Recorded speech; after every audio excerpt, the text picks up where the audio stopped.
The balance of his time. The gentlelady from New York is recognized. Thank you, Mr. Speaker. Good afternoon. I thank the gentleman for yielding me the customary 30 minutes and yield myself such time as I may consume. Gentlelady is recognized. Thank you, Mr. Speaker. When I joined my former colleague, Representative Pat Schroeder of Colorado, to write the original Violence Against Women Act, it didn't occur to us to exclude or discriminate against anyone. In the multiple times the law has been reauthorized, we, as a legislature, have always tried to ensure that all victims of domestic violence receive the protections under the law. As my colleague pointed out, up to now they have. Unfortunately, the latest attempt to reauthorize the Violence Against Women Act has been different. This time, the majority has alternately tried to pass extreme legislation that would weaken current law and rejected calls to pass bipartisan legislation that would strengthen the current law. On February 12th, with 23 Republican senators voting in favor, including every Republican woman in the Senate, they approved a reauthorization that is both comprehensive and inclusive in nature. Unfortunately, instead of allowing a clean up or down vote on this bipartisan bill, the majority leadership proposed a substitute amendment that removes key provisions from that bill. For example, the leadership's amendment fails to explicitly protect LGBT victims and limits protections for immigrants. At the same time, the amendment fails to close the legal loopholes that leave Native American victims of domestic violence with nowhere to turn. Additionally, despite the high rate of dating violence and sexual assault on college campuses, the amendment entirely omits protections for young women who are victimized in college. And that's why the majority's amendment is opposed by groups, including the National Task Force to End Sexual and Domestic Violence Against Women, the National Congress of American Indians, and the Leadership Conference on Civil and Human Rights, among many others. It's dismaying that some in the majority want to weaken a strong bipartisan Senate bill, and it's vital that this chamber reject their alternative partisan amendment. With the votes we're about to take, we will be asked to choose between an amendment that fails to protect some victims of domestic violence and the bipartisan Senate bill protecting all victims. The choice is so clear. We'll be asked to choose between an amendment opposed by victims and victims' rights advocates and the bipartisan bill. And we're looking at those options that are before us. It is clear what we must do. I strongly urge my colleagues to vote no on the substitute amendment tomorrow to the Senate bill so the original Senate legislation will receive a vote in the House.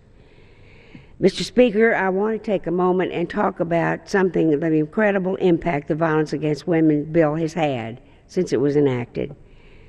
Thanks to that act, instances of domestic violence have fallen by 67%.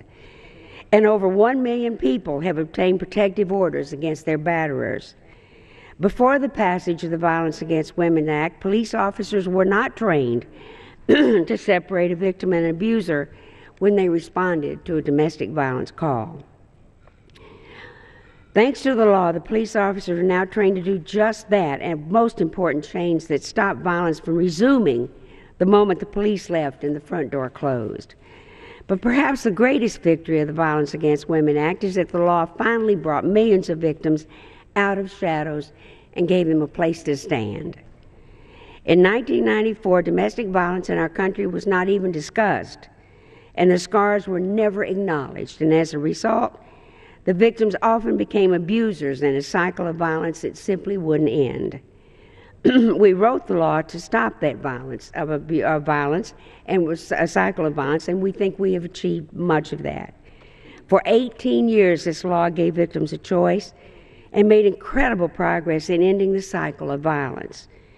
Every time that we've renewed the law, our goal has been the same: to ensure that all victims of domestic violence, no matter their ethnicity, their sexual orientation, their age, or their gender, are acknowledged and helped and protected by the law. It has been now more than 500 days since the Violence Against Women Act expired. Today is the day that ends, and we act in the name of justice.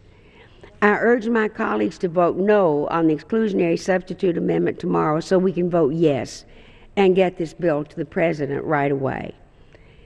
Now, in addition, I want to mention about on the previous question, today we are going to have an opportunity to stop the sequester, which is scheduled, as you know, to take effect in just 2 days.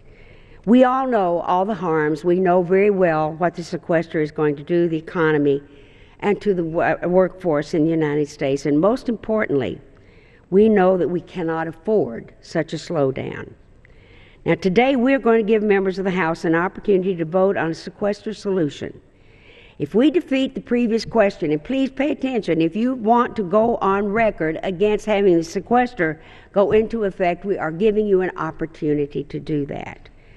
By voting no on the previous question, you will allow the House to vote on a measure that Mr. Van Hollen, ranking member of the Budget Committee, has come to the Rules Committee 3 times to try to achieve the end of saving us from ourselves.